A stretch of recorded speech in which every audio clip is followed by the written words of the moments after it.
Ooh, non-euclidean architecture, spooky. Ooh, don't look up my cat's name. Oh, Dutch people.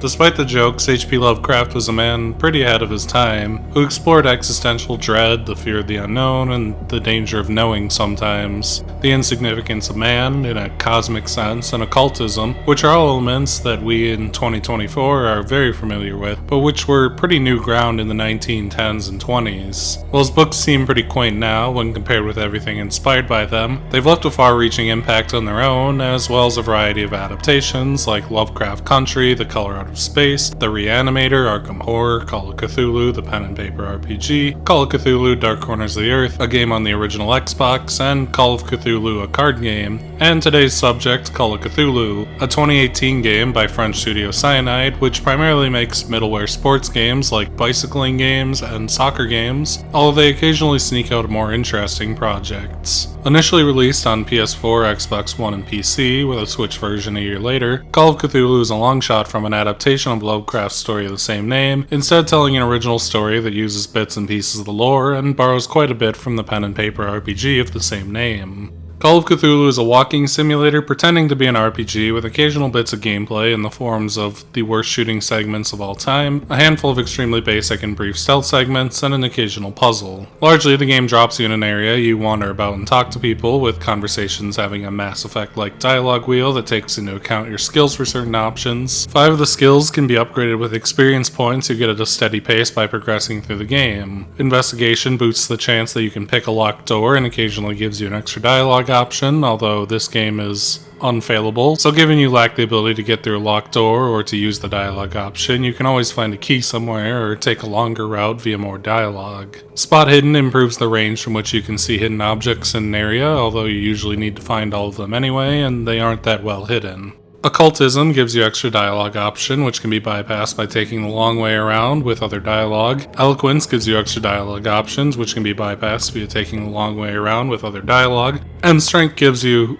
get the idea. There's not even any combat, so it's not like it helps there either. Psychology and medicine are odd offshoot skills in that they can't be boosted using experience, but instead raise whenever you find books about the topics in the environment, which is an interesting system, I suppose. But like everything, these are simply extra dialogue options that may skip over some busy work. What I'm getting at is that this is a fake RPG. These stats pretty much don't matter, they don't really affect the gameplay, at best just skipping 2 or 3 minutes of it, and even the situation with the endings, one of which requires high sanity and one of which requires low sanity, comes down to a handful of very obvious binary choices. Why yes, I will eat the weird squid tentacle and speak Dutch. My cat's name? Well, most certainly my good fellow, it's Nick.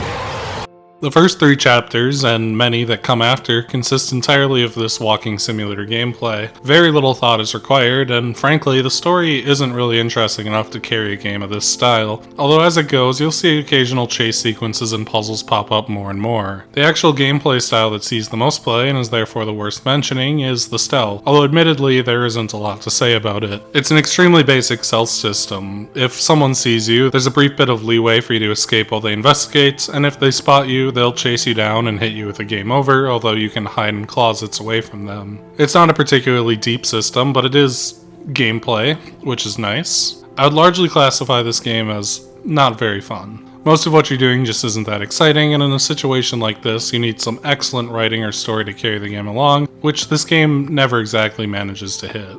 Call of Cthulhu is a fine enough looking game, but it probably would have benefited from going weirder. The environments that are here are fairly nice. The town of Darkwater is an uncanny green, but with lots of little details in the bar, with the dead whale, the statue of the local saint. In fact, that eerie green is present in a lot of places, especially the underground areas, with the disgusting gore pits for one. But a lot of the game is fairly mundane. The mental hospital is very detailed, but not that exciting to wander around. It's just a 1945 era hospital. The mansion has some cool statues and knickknacks to look at, but is otherwise a pretty straightforward mansion, you know? And it's not like it's an escalating weirdness. Even in the late game, most encounters with the weird stuff are presented pretty mundanely, from a distance or otherwise obscured. The giant dead Cthulhu is never seen up close, only bits and pieces, and even in the finale, well,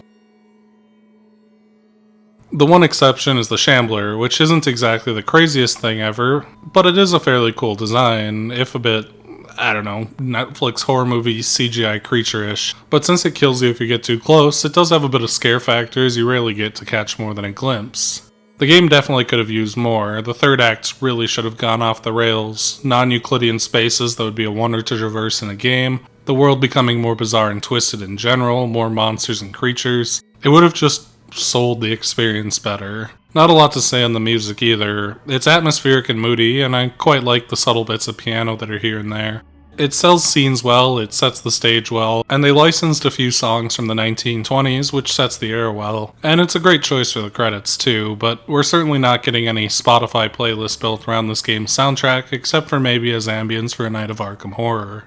Before you realize it's not much of a game, the early few hours show some promise, with a cold open in which Edward Pierce awakens in the underground caves and falls into a pit of dead sharks and fish, which establishes a nice atmosphere and something to look forward to for later, before shaking him into a mundane reality, awakening from his nightmare in his private eye office. You can wander around, read some case files and books, take some shots, which may or may not impact your sanity, as the game informs you that doing so will have some effect on the ending. I like to imagine it makes you more sane. I'm not sure if it does, but I like to imagine I took all the shots I could. And it's all really detailed and interesting.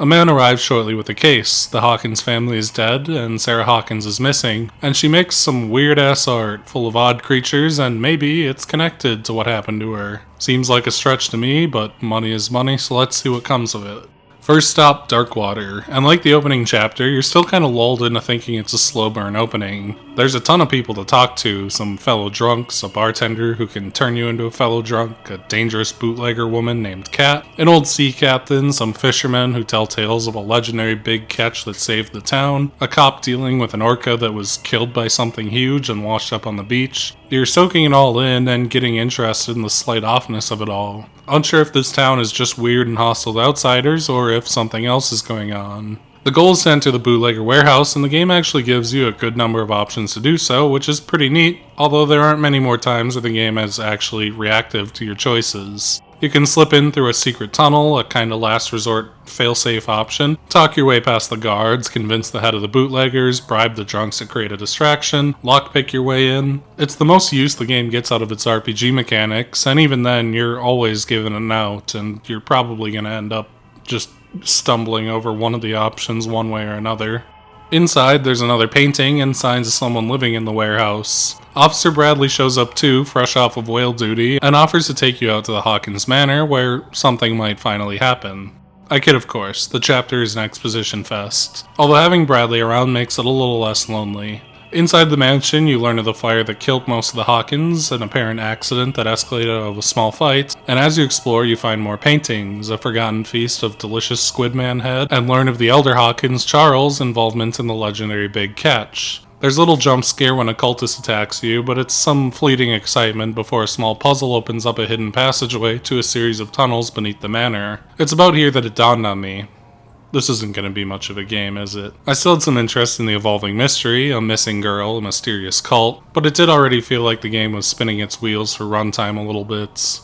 The tunnel offers a bit of excitement to close out Act 1. The cold open is paid off with a return to the gore pit, there's an extremely basic stealth segment, and you meet Charles Hawkins, who's now half Squidman. I can't help but think of Pirates of the Caribbean, which is probably not the intended reaction to a man with a scary squid arm and superpowers. And there's a brief scene where you run out of the collapsing cave. Someone gets squished. I thought it was Officer Bradley, but he's not dead later, so I have no fucking clue. But as you reach the exit, rocks seal you inside. Some actual setup, some intrigue for how you'll get out of this situation, a bit of action. Let's see how this all goes. Suddenly you awaken in your cell, the basement of a mental institution, the Riverside institution. Perhaps dragged there by the cultists under the assumption that you'd come off as crazy and be trapped there. Although why not just kill Edward? What's the benefit? That's not rhetorical. Even in the end, I'm still unsure if this was part of their master plan, as all things considered, the benefit seems pretty minimal. A kind doctor, Marie Colden, frees you for some reason. For all she knows, you're actually insane, but she doesn't much like Dr. Fuller, who is a cultist who happens to use the ward for experimentation. Perhaps that's why you're here. After finding Sarah's old cell and a lead on what's going on, the paintings are cursed. Duh. You make your grand escape via stealth segment. Yippee. This is a bit more involved than the previous. Guards actually patrol for one, as opposed to just standing with their backs towards you, and you need to find several switches in the area by following wires to create a distraction. It's certainly gameplay, although not the most exciting. The stealth could get away with being basic if the game built tension better, but the game autosaves quite often, and when you get noticed, it's very easy to just sprint off and hide in a closet until the guards give up. It just falls flat on making you feel like you're in a scenario that actually matters. The Institute does end on perhaps the game's most effective moment, however. A patient named Francis Sanders is strapped down on some kind of standing bed thing, and gives exposition about the Shambler, a creature that emerges from a painting to drive anyone it captures insane. And to give us a clean break from this chapter, something invisible lifts Sanders into the air, thrashes him around, and kills him. It's an effective horror moment because it's so out of left field, left basically unexplained, and it's also just well shot and framed. It's kinda all downhill from here, and Act 2 as a whole is pretty mundane. Thank God we're done with all that spooky shit. I could use some fucking drinks. Time to visit the Widow Sanders. You can apparently drive her to suicide if you want, for some reason, and you get an achievement for it. Avant-garde, honestly. After some this and that exposition, it's revealed that the painting of the Shambler is in this very house, in a room full of ritual daggers and cases. This acts as the game's first and last boss fight of sorts. The Shambler emerges from the painting and chases you down. If it gets you, you start over, but thankfully it has no ability to conceptualize closets. I was fairly drunk during this fight, but I do feel it isn't exactly intuitive. My initial reaction was that it's just an escape scene, but I eventually realized you could pick up the daggers, and even hold them up like you were defending yourself. My initial reaction was that it was a stealth thing and I had to stab the Shambler. Didn't quite work. I tried to defend myself from it in hopes that it would cause a counterattack of some kind. Not quite. And it took me far too long to realize that you stab the painting, but you also need to find the right knife to stab it with as indicated by a drawing on the ground. It could be tense to work this out while being pursued, but it never really feels like it is. The scare factor was lost by getting repeatedly killed while experimenting and losing no progress. The puzzle is obvious, but not that intuitive to understand, and the Shambler, while cool, just doesn't have the scare factor when you've gotten killed by it 9 times. Jump ahead to the bookstore to find Algernon Drake. He's a guy who knows a lot about occult shit, but he isn't here. Thankfully, in classic adventure game fashion, he left a series of riddles around his bookstore that provides a 3-digit code to his safe where he keeps all his notes on the occult, including a flesh-bound Necronomicon. The puzzles are relatively clever for what it's worth, and there's also lots of things to read through if you want some extra lore. It's a pretty interesting place to explore and look around. It's a very slight chapter, but it's one of the more gamey ones despite consisting of 3 puzzles, and one of the more enjoyable for it. The book in the safe, for reasons I kinda don't understand, projects you into the mind of Marie Colden, the kind doctor from the Institute, and the chapter is pretty much filler. You diagnose some people laying around, discuss Fuller's experiments, which we already knew were happening, and break some water pipes to sneak into Fuller's office for evidence of the experiments we already knew were happening. I guess the point is that Marie, and therefore Edward, learn that Sarah's in the Institute, but it's a lot of nothing to learn that. Jump back to Edward, and he's held at gunpoint by Drake. Despite this, Drake just agrees to join you in dispelling whatever's going on. Now that you're back in your own body, you return to the Institute again. Been a while since we've been here. The puzzle is kinda neat, kinda tedious. There are 2 lamps, a normal one and a spooky one, and each has the power to dispel different sigils. The Institute's doors loop you back to the beginning if you need to switch, but if you run out of oil in either lantern, you get shambled, although you lose no progress, so it's often a kinda convenient method of fast travel. The idea is cooler than the execution. In practice, it mostly becomes a game of breaking a sigil, running all the way back to the start, switching your lanterns, running slightly past the prior sigil, and repeating the process like 6 times. I do like the segment. It's interesting and has some of the weirdness that the game usually lacks, but it's a low bar that the rest of the game has established. Anyway, rescue Sarah, you can speak Chinese to her if you want the bad ending. Nobody really reacts to it at any time. You can just click those weird symbols on the wheel and they'll just keep talking to you like nothing happened. Charles shows up and begins to treat you real nice. I mean rough. I mean nice. I mean choke you. I mean nice. And Sarah puts him down. Despite his appearance, he's been attempting to keep Sarah away from the cult as she can be used to bring about the end of the world. It's an interesting idea, but Charles does lack the presence in the story to really give it an impact, considering this is the second time we've seen him. The chapter ends with a bit of a wind down at the mansion, just some simple busy work to find a magic medallion. Nobody's feeling that great, and it's time to actually take some action. But before that, the police arrest Edward. You start in a jail cell and you can plead your case in Bangladeshi, if you'd like. I'm not even quite positive what they're arresting you for. Like Edward, I was hitting the booze pretty hard. In the night, you meet Leviathan, a weird water shadow man who offers you some divine knowledge. He's fluent in Lebanese, as you are. The Leviathan pushes you into Sarah's mind to understand her true plan, and her and Drake are currently in the bootlegger caves for the Shambler rematch. It's real bad. The Shambler runs after you, you can stun it with a lantern, and you need to dispel the 3 sigils before luring it near Drake, who banishes it. You can let him get sucked into the painting too, but you'll miss out on an ending if you let him die for no reason. That's all there is to it really. There's a lot of cave to search, and the sigils are in fairly random spots, so turning around every 3 seconds to stun the Shambler feels extremely tedious. The banishing of the Shambler unfortunately causes Sarah to, become evil. And she becomes fully devoted to ending the world. We're getting to a conclusion, but it does feel a bit rushed because not a lot has happened. The Shambler lets Edward out, but he again jumps bodies into Kat, the leader of the bootleggers, who has a dead cop in her warehouse, killed by cultists, as everyone in Darkwater becomes a zombie or possessed or something. Zombies are fair game. Kat pulls out a pistol and you can start blasting. It's some comically bad gameplay. You have no option to shoot when an enemy isn't in your sights, and you don't exactly need to try. If a zombie is anywhere in front of you, you pull the trigger, they die instantly. It's impressively half-baked. It's honestly more embarrassing than if there just wasn't any shooting or gameplay at all. Bradley lets you out of the station, but begins to zombify himself. You can put him down, you can not. It just affects your sanity a bit. Edward needs to sneak through Darkwater to rescue Kat, which means zombie killing time. However, you only get 1 magazine, so you don't even get to go full Rambo. The big reveal of the chapter is that the great catch that saved Darkwater was a giant Cthulhu monster. No shit? I didn't even realize that was meant to be a surprise after seeing a half-dozen characters chowing down on Squidman loaf. The game is either operating on the assumption that the audience is stupid or has stopped paying attention, and neither is exactly a glowing look for the game. One final filler chapter, solve some simple puzzles in a warehouse, enter the whaling station, see the dead Cthulhu, neat, but it's a bit too distant to get a good look at. Go to a dream world and do some door mazes, walk across some floating boards, switch on some levers. Let's just get on with it. You wake up on an island, you run around it for a bit, there's really not a lot to it. Sarah's in the middle of the ritual and you need to select an ending from a dialogue wheel. Inspiring level of player choice here. The bad ending is always available. Perform the ritual yourself and Cthulhu is summoned. You get to see him for about 5 whole seconds before everyone on Earth goes crazy and punches each other to death. We really called and we did it. This is the Call of Cthulhu. If Drake is alive, you can perform the counter ritual. The world is saved, but Edward goes insane as a result and ends up institutionalized. If you have low sanity, you can just kill yourself.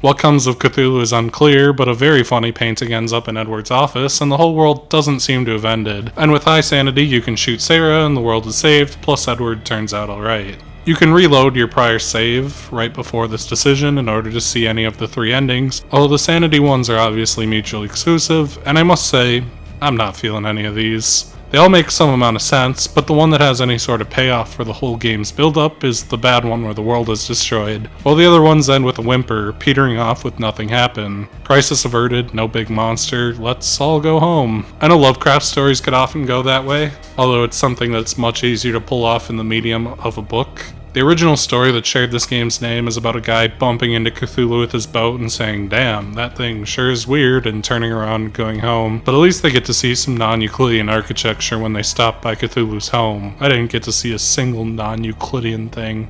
It's all a bit underwhelming, but it's also tough to imagine an ending to this unwinding mystery that wouldn't be underwhelming, stupid like shooting Cthulhu with a gun, or insanely expensive like a trip to Ryla, which is Cthulhu's home. So I don't really know what to say about the whole situation.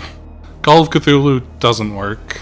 As a game, it's simply not that interesting. It's a glossed up walking simulator with a handful of extremely basic stealth sections and puzzles, and about 10 minutes of comically bad shooting segments. I'm not strictly opposed to story-focused games, but if your gameplay is straight bad, you're gonna have a much harder uphill battle. While Ace Attorney and Ghost Trick are pretty simple games, they're games that play good enough on top of being well written and entertaining, so Cthulhu would need a hell of a script to get over the hump. And it just doesn't. The setup for the mystery is pretty interesting, and you expect some kind of payoff to see weird worlds, weird creatures, maybe some spooks, and to see a mystery unravel, but it's apparent pretty early on that all the squid loaf was getting to the people of Darkwater, and most of the twists and turns in the story, Sarah's alive, Sarah's behind it all, everyone's a squid loaf addict, are delivered to our crack detective via magic visions, without a ton of investigating or piecing it together on the player's end. It doesn't feel like a real detective game, like it's a story about a detective, but he doesn't solve anything. You're not like finding clues and piecing things together yourself. There's some really lame investigation segments where you walk around a room and click clues, and usually nothing comes of it. Usually it's just like, oh, Sarah was here at one point. I don't know what to make of that, but we'll find out in a psychic vision later. The mystery is basically unraveled 4 chapters before the end, and at that point the game just kind of drags out to some kind of conclusion. The sensible ending is that nothing happens and everyone goes home, which is just not a very exciting way to end a game. Some choices, or even the well-constructed illusion of choice, could have made the story feel more alive, but outside of saving Drake, nothing really matters. The RPG stats are fake, the choices are almost all fake, the story is very obvious. It's a game with decent production values, but that's really all it has going for it. There's no hook, there's not a lot of game, and there's not really any intrigue after the first couple chapters. It's a game that ultimately doesn't have enough Squidman loaf to sustain itself.